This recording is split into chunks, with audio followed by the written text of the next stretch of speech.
اور ڈرو اس وبال سے جو تم میں سے صرف ان لوگوں پر نہیں پڑے گا جنہوں نے ظلم کیا ہوگا، اور جان رکھو کہ اللہ کا عذاب بڑا سخت ہے۔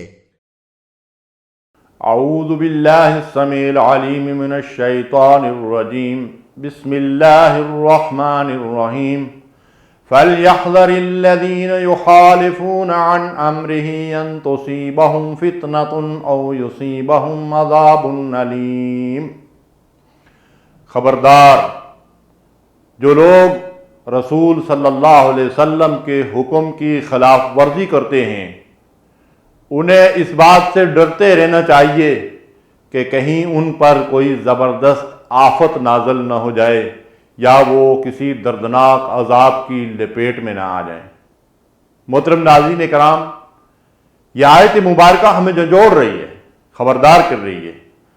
کہ رسول اللہ صلی اللہ علیہ وسلم کے احکامات کی خلاف ورزی اور آپ کی شریعت سے دوری اس دنیا کے اندر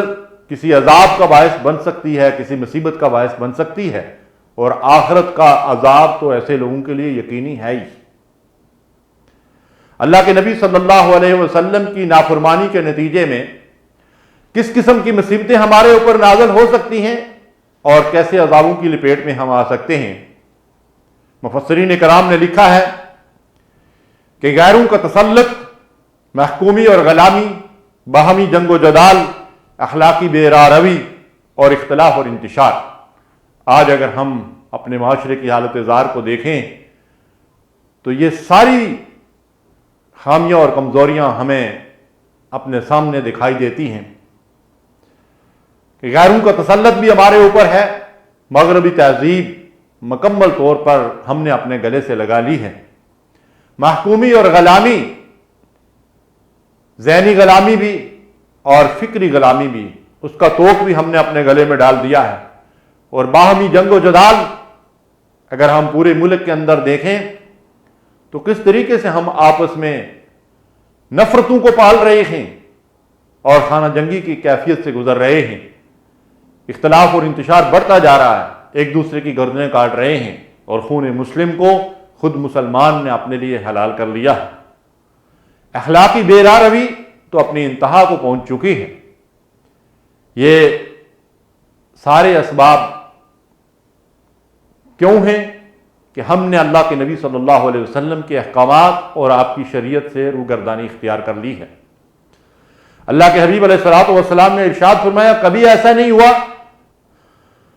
کسی قوم کے رہنماؤں اور پیشواؤں نے اللہ کے احکامات کو پس پشت ڈال کر خود ساختہ احکامات نازل کر لیے ہوں، اور اللہ تعالیٰ نے اس قوم کے اندر جدال اور قتال اور دشواریاں اور مشکلات نہ پیدا کر دی ہوں۔ آج جو کیفیت ہماری ہے، جن دشواریوں اور مشکلات سے ہم دو چار ہیں،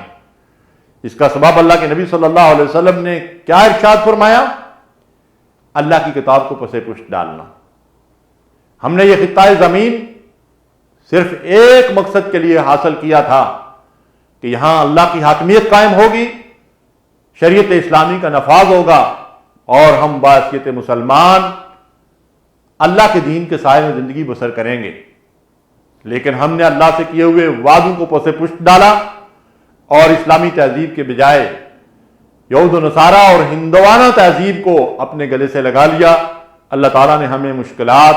مصیبتوں اور پریشانیوں میں ڈال دیا۔ نجات کا راستہ ایک ہی ہے، لا یصلح آخر هذه الامہ الا بما صلح به اولها، جیسا کہ امام مالک رحمۃ اللہ علیہ کا یہ فرمان ہے کہ اس امت کے ابتدائی بگاڑ کی اصلاح بھی اسی چیز سے ہوئی تھی جس چیز سے اس کے آخری دور کے اندر جو بگاڑ پیدا ہوگا اس کی اصلاح ہوگی، کتاب اللہ و سنت رسولہ، اللہ کی کتاب اور سنت رسول۔ اللہ اور رسول کے احکامات کی طرف رجوع کریں،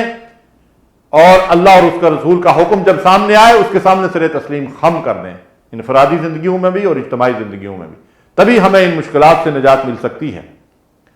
رسول اللہ صلی اللہ علیہ وسلم نے فرمایا، جب تم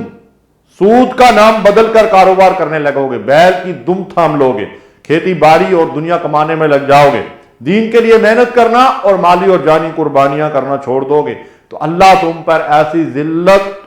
اور محکومی مسلط کر دے گا جو تمہارے اوپر سے اس وقت تک نہیں ٹلے گی جب تک تم اللہ کے دین کی طرف رجوع نہیں کرو گے۔